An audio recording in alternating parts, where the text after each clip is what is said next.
Oh, wait, something's going wrong here. I'll take the chance to have some coffee. Yeah. Okay. We are live on three platforms, so we'll go with that. All right. Welcome to this new episode of Bootstrapping Your Dreams Show. I'm your host Manoj Agarwal, and today we'll be talking with Amber Spears. So Amber is a recognized industry thought leader in affiliate marketing, serving as both a coach and a keynote speaker. As the co-founder of East Fifth Avenue, Amber has driven impressive growth for her clients, generating over $530 million in revenue in the past 8 years. Her company has trained over 2,500 businesses with proprietary methods that have reshaped the landscape of affiliate management and education. Amber's expertise is frequently sought after on prestigious stages such as Traffic and Conversion, Mindshare Summit, and Affiliate Summit West, among others. Her client roster includes notable names like Clickbank, Agora, and SaaS Academy, showcasing her ability to elevate brands across diverse industries. In addition to her work with East Fifth Avenue, Amber also is a founder of Four Rooms Mastermind, a community focused on empowering entrepreneurs through high quality relationships and peer support. Her mission with Four Rooms is to help entrepreneurs build meaningful connections that inspire personal and professional growth. Amber's impact on the industry is profound, combining her passion for affiliate marketing with a commitment to helping others succeed through education, community, and innovation. Welcome, Amber. Thank you so much for having me. When I hear my bio being read, I'm like, oh wow, I forget how much I've done. Yeah. Yeah. That's usually the case with the high achievers. They continue to move forward and they leave a trail behind of a lot of accolades. But let's recap that trail and help us understand who you are, how you got started, what got you here. So that'll be great to get to know you as a person. Thank you, my friend. I really feel like it's God is the reason why I'm even here. Like, to be honest, like when I thought about my life when I was young, both of my parents had never gone to college. No one in my family on either side of my family had ever gone to college or graduated from college. And I was living in a group home in my teens, and it was really, I think, the hand of God when at my fourth high school in 4 years, Mm. my guidance counselor, a wonderful woman named Hollis Hemingway, who's just a complete delight. She kept pulling me into her office and was like, Amber, where are you going to college? And I was like, I'm not going to college. No one in my family ever has. And she was like, your grades are awesome. You're a great kid. I really think you can get the McNair Scholarship. It's a very prestigious scholarship, similar to the Gates Millennial. It's for first generation low income college students, and I want you to apply. And she forced me to apply. I ended up getting it fully funded to the University of Arizona, and then I ended up getting the Ronald E. McNair Scholarship as well. And I just fell in love with just higher education, and while I was there, because of the Dorrance Scholarship, they had an experience where non-business majors that were part of Dorrance could take part in the Eller College of Business summer program. And that's where I got my first taste of entrepreneurship. And I was like, wait a minute, like there's this whole world out there of business that I never even imagined. And it was my professor on that summer program. I ended up getting like another degree from there because I loved it so much. He basically was sharing with everyone that, if he could do everything his way again, start all over, he would do this thing called SEO. And he believed that that would be the future of how we found things, restaurants, businesses. And I was like, this guy's smarter than me. And while I was getting ready to study for the LSAT, I was going to be an attorney. I saw this ad in Craigslist that said, we cracked Google's search engine. Mm-hmm. Apply here. And I was like, okay, well, I remember what my professor said, and ended up walking into this office that was like, a couple folding chairs, and it was Alona, my business partner in East Fifth, and her husband, ended up selling search engine optimization door to door to businesses that did not want it. They were like, I'm paying Dex and Yellow Pages a bunch of money. I don't need to pay you. And we're charging $75 a month. And that's when I really like saw the power of marketing, because we had call tracking on, and all of a sudden I'd see my local vet clinics getting like 300, 400, 500 calls in a month. And like, they're like opening up new offices and doing all these things. And I was like, wow, like we can really make an impact on these different business owners' lives. And like every career shift that I've had, it's listening to what people who are really smart or believed in me said about me or about the future, and jumping in on that. And, I believe those people are put in my life through God, really looking out for me, because I really, you look at my background and my history, I really shouldn't be here, right? So I feel incredibly blessed. That's awesome. That's great. Well, I mean, as I said, like I think we all have stories, we all have challenges, but I believe we are all meant to be wherever we are meant to be, and we'll end up there. So like you come from a background where your family didn't go to college, but then did you end up going straight into entrepreneurship, or like you said that you had aspirations to become an attorney?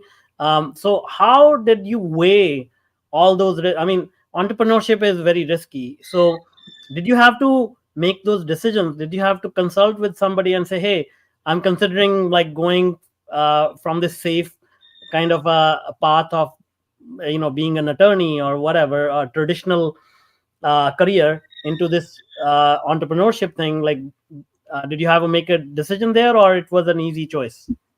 That's a great question. Sorry, I don't know if you can hear my dog, but it's a dog we're watching, and I'm just going to tell my partner to tell me to be quiet. But that's a good question. So here's what happened. When I was selling search engine optimization door to door to businesses that did not want it, and we started picking up steam, and I started believing in it, I became an evangelist for SEO.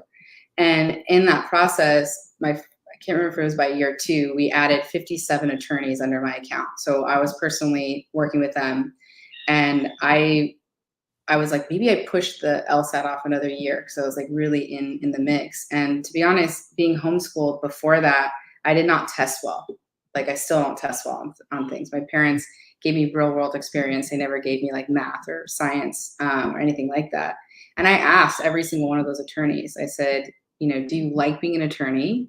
And would you recommend me becoming one if you could change it? And every single one of them, except for one, said no.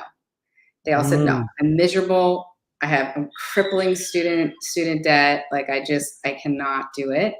If I could change it, I would. And I was like, wow, that's probably the best answer that I could have gotten. I definitely don't want to be behind a desk. And so Mike and Alona saw very early on that I was definitely a rainmaker. And they were like, hey, we're going to open up different offices in different states. And so we went ahead and did that together, and it was really exhilarating. And then I got really burnt out of being a manager. Like I'm not a manager. That's not my skill set. It's developed, as I become an entrepreneur. But I was really burnt out of doing that. So I ended up taking a job with Early to Rise, which was an Agora subsidiary, learning copywriting, because I love to write. And I realized very quickly that I'd spent, again, all my time behind a desk. And I took over their affiliate program. At the time, I was doing like $10,000 a month. And I built it up to around $300,000 a month in a couple months, and did multi-million-dollar launches, and realized that I'm pretty good at that. And then, like many salespeople, I don't know if you've ever had this experience, but as you start to make more and more money, all of a sudden your comps start changing. That happened to me multiple times in the businesses that I was at. And, I got pulled in the conversation, like, you're making more money than the CEO. We're going to have to change your comp plan. And I'm like, wait a minute, like, that's not fair. And so that's when I decided, I was like, you know what? I have all this experience in sales. I'm looking out into the general market. All the affiliate managers that I'm quote unquote competing with, I see them as collaboration. I think there's a reason why I'm doing better than them. I'm a trained salesperson by trade. By that time, 6 years in of selling, millions of dollars a year worth of marketing. And I just took the jump. And I was very fortunate that I had significant success immediately. And I had people that saw me working at different companies and wanted to hire me right away. And, we did amazingly well just from the jump. I think East Fifth did, we were bootstrapped. It was like Alona and I, we did over $1 million in our first 8 months, which is saying a lot because had a really low retainer. I think it was $1,000 or $2,000 a month. And that was just what we were making, on performance. So, it was crazy. It felt risky, but it didn't either. At the same time, I felt like it would be more of a risk to stay in places that kept changing the rules than leaving and making my own rules. That's awesome. Yeah, I think it also seems like that element of self-belief coupled by real world results is also very important. So I think that's great that you got that. Now, how did you transition then over into what you are doing now? So you're part of multiple communities. You have launched your own masterminds. Can you first explain to people what is a mastermind? What is the benefit of a community like yours? It's a great question. I think Napoleon Hill's probably the first person I know that talked about the power of a mastermind and getting industry tycoons together to be true thought partners of each other and collaborate together and grow together. And that's really how I see my mastermind. It's a group of people committed to growing together, to sharing what's working, to sharing what's not working, to really walk, with each other through life. And, we've had it for 8 years, and it's just been one of the biggest blessings in my life. And when I started East Fifth Avenue, a couple of years later, started what's now Four Rooms Mastermind, because I felt really called to put together a community of my favorite clients and my friends and my mentors and my heroes and see if we could come together with a common purpose, which was, to me, a lot of masterminds now are actually really conferences, because you have kind of the stars in the front, right? And then they're talking to big groups of people, maybe hundreds or thousands. And they're not the same level, right? Not just revenue level, but just experience level. And so I wanted to form a community based on customization and curation. So in our mastermind, you have to apply to get in. There's minimum thresholds for revenue, but it's also, I want to attract in people that are interested in their legacy, interested in their impact, interested in their health, interested in cultivating true, deep relationships, not just extracting the value from the community and leaving, and then the customization aspect. So everything we've done is driven on intake forms, really in-depth intake forms. So that's how we pick who's speaking main stage. That's how we pick who's driving breakout rooms. That's how we pick where you're sitting at dinners and, in general session. We kind of democratize that. And I think that lends itself to people really sharing what's going on, because they feel like they're in a room with their peers. And it's not a room where, I'm sure you experience this, where you go into different rooms and you're the biggest person in the room, or you're the most knowledgeable. And then it feels like you're giving, and that's great to give, but that extraction without reciprocation is really challenging. And I think that's how we've created a refuge in our community. And we have strict codes of confidentiality at the mastermind events and stuff like that. Because I think that, that curation part is so important. The fastest way to suck joy out of a community for me is the wrong people in there. And, not to say one bad apple can spoil a bunch, but one bad apple can cause some serious damage.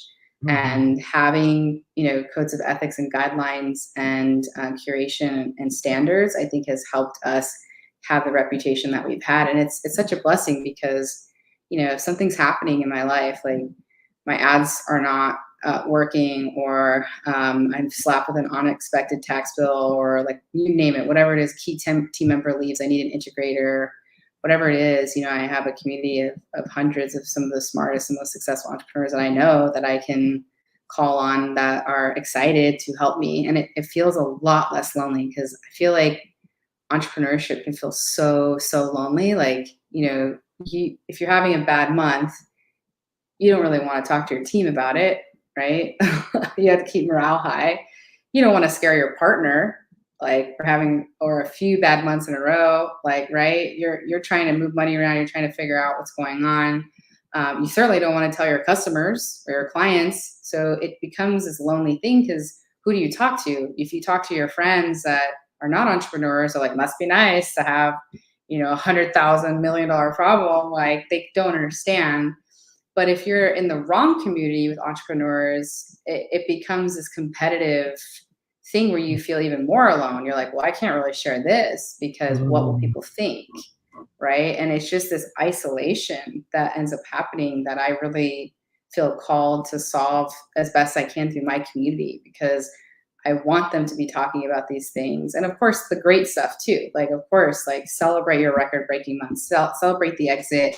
This is also a place where you can do that, and not feel like you have to hide, the successes that you have. And I just think that's so important for entrepreneurs to have that, whether it's my group or someone else's. There's so many great ones out there, that they have an opportunity to join, because, a lot of people are like, oh, I'm too busy for that. And I'm like, but honestly, you cannot keep going like this, because you're going to have a problem or a challenge, and you're going to want to have an army of really smart people behind you who have already been through this, that you can count on.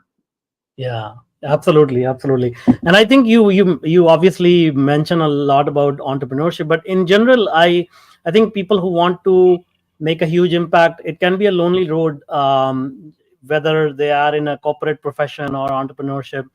And one of my mentors taught me earlier on, it's like, we always trying to achieve something, but we always get wrapped up into, okay, how are we going to do that, how are we going to do this? And he said, it's never the how, it's always the who. Like, Always. who can help me get this?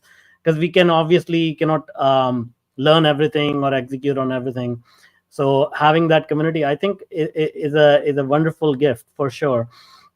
So tell me, now a little bit about, obviously I am knee deep into AI, and you talked about search engine changing the landscape of marketing. So how do you see some of the new technologies like AI coming forward now, which are yet again changing the landscape or creating new opportunities, new challenges? How do you see the world, from your vantage point, as a leader of all these communities?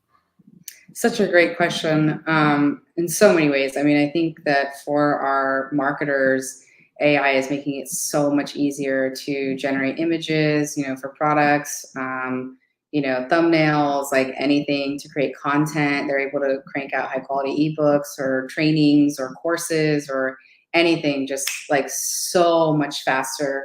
And to be able to get things out that used to take, I don't know, you have the copywriter write it, then you write the VSL or the long form sales page, then you design it, then you get it up, then you test it. It could be 4 or 5 months, and now it can be done in a couple of weeks, which is crazy. For people that are like course creators or gurus or whatever, personal brands with their faces, being able to take the AI clone of them and to be able to have them, doing stuff with their courses, and especially in different languages. Like, I was just talking to Mark Ford and Rich Sheffrin. I don't know if you know them, but Mark Ford's the co-founder of Agora, and Rich Sheffrin is just a legend in the internet marketing space. And they were sharing with me that they are using AI to redo a lot of their courses in Japanese, and that they were shocked at how much income they're generating from that. And also just the reach, and the community that they're building. That was the thing they were most excited about, was being able to connect with these entrepreneurs across the world because of these tools has been transformative and opened up new markets for them. And I just love that. And there's so many examples of that, inside of our community that we're learning, things like cutting down customer service tickets has been incredible, supercharging your employees, whether they're developers or, whether they're your project managers. There's just so many applications to it that are incredible. And, from an affiliate marketing perspective, besides being able to spin up new creatives super fast, create personalized pages or, what have you, there's new AI technology around fraud detection, which is always a big thing with affiliate marketing. It's getting even better because of that. Being able to analyze the data that you have from your database and being able to recognize and flag, like, who are emerging affiliates that we need to be paying attention to, who are people that we need to reactivate, just really kind of crunching the data more, who are people that we should be giving a bump in commission to. You can do that so much easier with AI. It kind of levels the playing field for people that had, specialists crunching the data. Like now anyone can really use that. They understand the tools.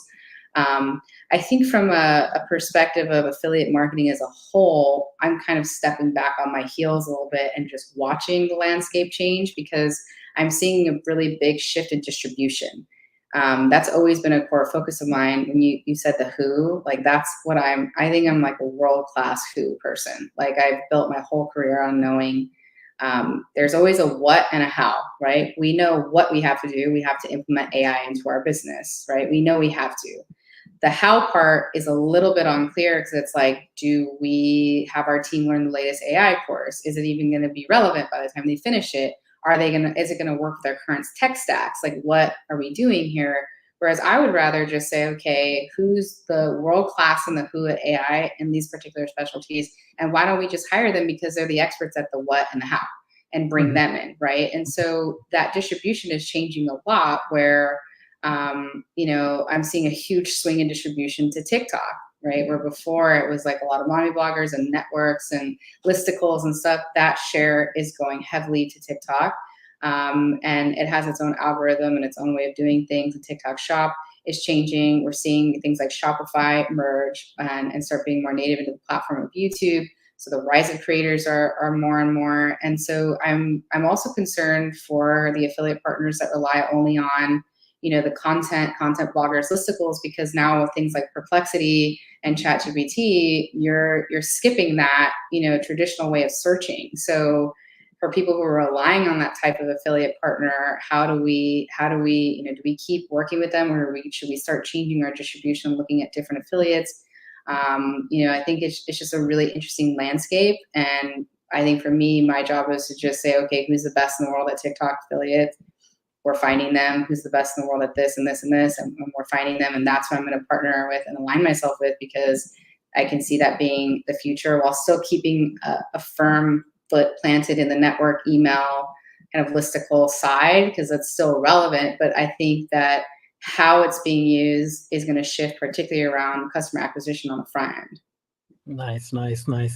So it sounds like you are way advanced in terms of keeping an eye on how things are shifting and how to incorporate them in your business. So you are obviously one of those innovators who are always at the forefront of cutting edge technology. But from all the conversations you're having, what is your sense of like other entrepreneurs or leaders? Do you think they are keeping up with what is happening with technologies like AI?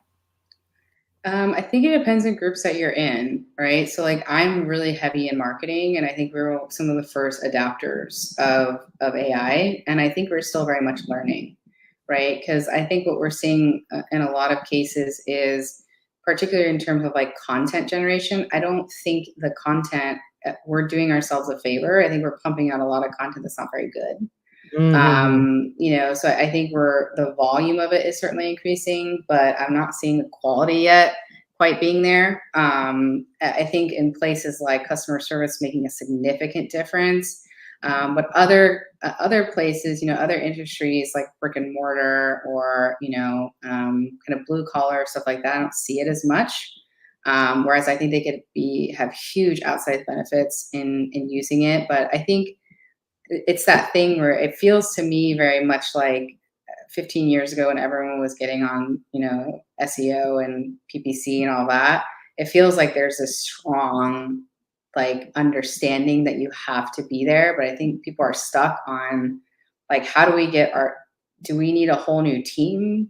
Do we get our team using these systems? If so, how can we get them cross-training each other? Like, I think there's a lot of like uncertainty in that. And so, yeah, that's just kind of what I'm seeing. Like in the marketing field, of course, we got it really early. We're like, this is going to make our lives a lot easier. So we're going to implement it, but still playing around with so many different tools. And just playing around with quality and also like team resistance too, because I've seen it in my own team, I've seen it in clients' teams, that resistance. But we have to learn it. Like if we want to stay not just relevant, but if we want to stay lean and we want to stay profitable, I think that it's a must. Yeah, absolutely. I agree. So tell me a little bit now, shifting gears in this journey of yours, having impacted so many people, having built all these businesses, what were some of the key lessons you learned? Maybe you made some mistakes which led you to some important lessons. So can you share with us with those lessons that you remember today and you implement them in your ventures? Totally. Oh my God, I could talk about my mistakes for years. But a few simple ones that I can share is, very early on, I felt like insecure about my skills, particularly around things like operation and finances. Because like I shared, I was homeschooled, right? And I wasn't taught math. I know money math like really well.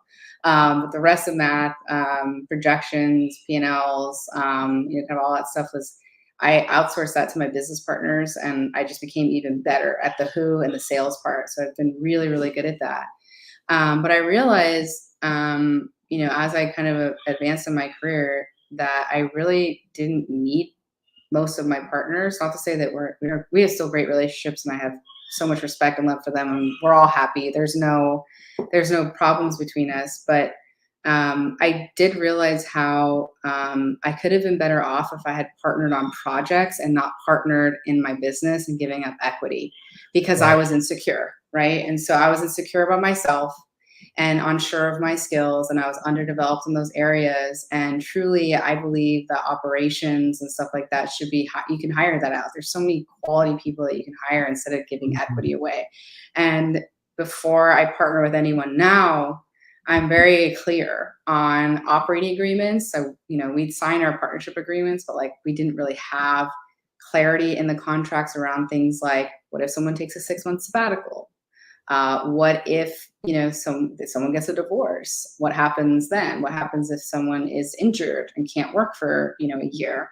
What happens if someone just wants to walk away? What is the buyout clause? Like learning and really implementing that. Because now I'd rather have a strong piece of paper than a weak piece of mind, right? Like I really spending time talking about the problem, the potential problems that could arise and how we're going to navigate through that. I'd also recommend, having somebody in your corner that is either like a coach or a therapist or both, like a business coach that can walk you through all the different levels of, your business, whether it's growing or it's not.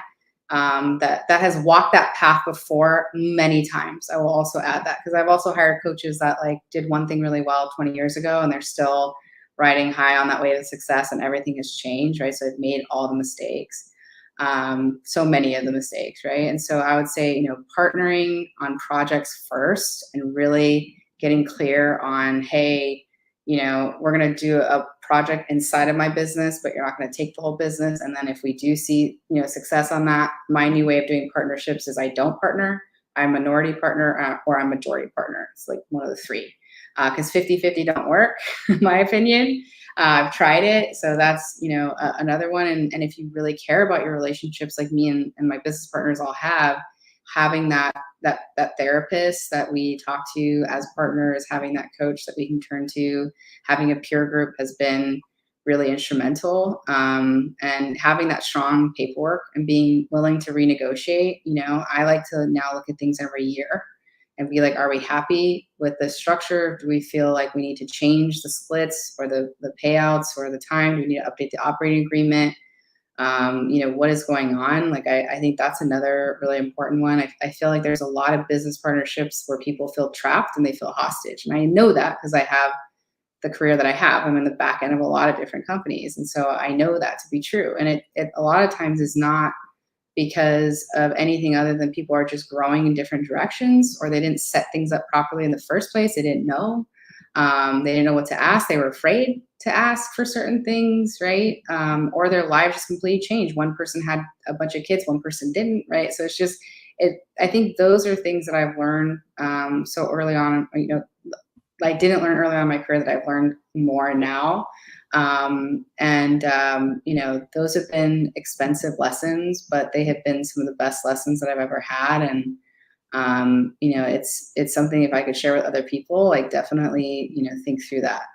Yeah, absolutely. These are great for anybody, even if they are starting off or they are already successful. I think these are great lessons. Thanks for sharing. So now what's next? Like, you have a bunch of things coming up. Like, what's exciting in your world? So I've got my, it's so funny, I call it my big annual event. I just started calling that because we needed a placeholder for the name. That's coming up in Orlando. It's about 175 handpicked leaders in, a bunch of different verticals. And we're getting together for 4 days. 2 days are spent like in deep connection time. We're filming podcasts, we're golfing together, or dance parties, or talent shows, or kind of all that. And then 2 days and that kind of custom curated content. And I'm really excited about it. Every year I challenge myself and the team to just push myself even more. How can we, what is our competitive advantage? I think is the fact that we keep it purposely around that size. And so we're always like kind of looking at our roster of people and be like, are we getting better or worse in these categories? And do we have the right people here?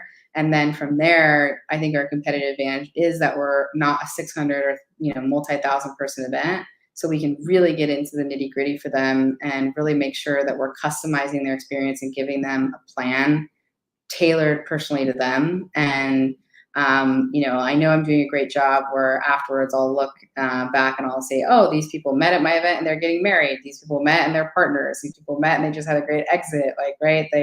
They're like, that's the kind of stuff that we see after these events. And we also see the magic happening during, but like, that's the fun part for me, is like having people come up to me during the event or after and being like, changed my life because of this person, like changed my life because of this talk. That was exactly what I needed. How did you know? And it's like, I knew because you told me. I knew because I read every single intake form myself. And I think that's our nimbleness. I think it'd be very challenging to do that at that level with a group of 500 or 1,000 people. Yeah, no, obviously that's a great way to do it. So, how now? So we are sort of coming towards the end of the conversation. I can go on with you, but if people are interested in working with you or attending one of your events, what is the best way to get in touch with you? Such a sweet thing to ask. If they're entrepreneurs looking for a peer group, fourroomsmastermind.com is how they could find us. And then I always give my email address, amber@fourroomsmastermind.com. It's mine. Always welcome to contact me. If you're looking to increase your reach and your revenue with partnerships and affiliates, eastfifthavenue.com, 5th Avenue, fully spelled out. Same thing, amber@eastfifthavenue.com. We'd be happy to help anybody on your podcast if we can. And if not, I'm sure we can send some great referrals their way of people who we feel like could. Because I think that's half the battle, is finding the right people, right? Finding that who. So always happy to connect them with the who, and happy to serve people in any way that I possibly can. Awesome. Well, we'll put those links in the show notes. Awesome. Thank you so much. Thank you. Thank you. Thank you.